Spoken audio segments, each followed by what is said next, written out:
एक दिन चार्ली नाम का एक कौवा जंगल में आया और सभी जानवरों के लिए परेशानी खड़ी करने लगा। चार्ली अहंकारी और स्वार्थी था।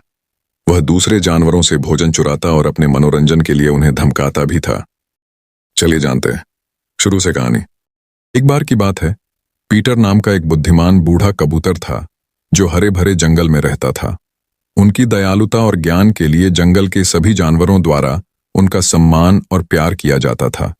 एक दिन चार्ली नाम का एक कौवा जंगल में आया और सभी जानवरों के लिए परेशानी खड़ी करने लगा।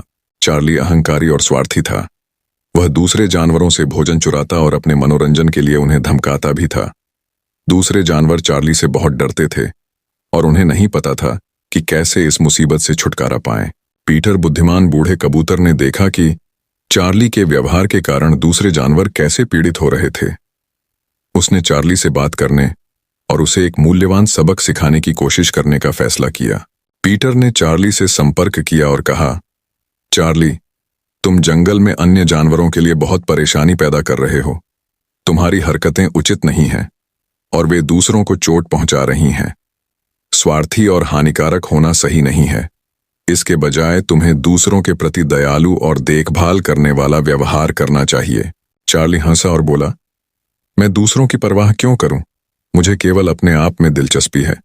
यह एक मतलब ही दुनिया है और इसीलिए मुझे अपने आप से ही मतलब है। पीटर ने अपना सिर हिलाया और कहा, चार्ली, यह सच नहीं है। हम सभी को एक दूसरे की मदद करने और एक दूसरे के प्रति दयालु होने की कोशिश करनी चाहिए। अगर हम सब मिलकर काम करें तो हम इस दुनिया को एक बेहतर जगह बना सकते हैं। चार्ली ने पीटर की बातों पर विश्वास नहीं किया और अपने स्वार्थी तरीके जारी रखा। एक दिन वह एक बड़ी मुसीबत आई। वह एक जाल में फंस गया। उसने बहुत संघर्ष किया लेकिन जाल से नहीं निकल सका। बहुत देर हो जाने पर वह डर गया था और नहीं जानता था कि अब क्या करे। चार्ली की हरकतों के कारण कोई भी जानवर उसकी मदद के लिए आने को तैयार नहीं था। तो आखिरकार पीटर ने चार्ली को परेशानी में देखा और मदद करने का फैसला किया। वह चार्ली के पास गया और बोला, चार्ली, मैं यहां आपकी सहायता के लिए आया हूं। आपको डरने की जरूरत नहीं है। हम सभी गलतियां करते हैं लेकिन हम उनसे सीख सकते हैं और बेहतर बन सकते हैं।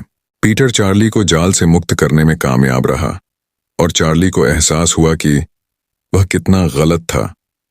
उसने देखा कि पीटर कितना दयालु और देखभाल करने वाला था और उसे एहसास हुआ कि अब वह उसके जैसा बनना चाहता है। उस दिन से चार्ली ने अपने तरीके बदल लिए। वह दूसरों के प्रति दयालु और परवाह करने वाला बन गया और अतीत में उसने जो परेशानी पैदा की थी उसकी भरपाई करने के लिए उसने कड़ी मेहनत की। जंगल के अन्य जानवर चार्ली में परिवर्तन देखकर खुश हुए और उन्होंने उसे एक मित्र के रूप में उसका स्वागत किया। और ऐसे ही कहानियां के लिए चैनल को लाइक और सब्सक्राइब कर दीजिए।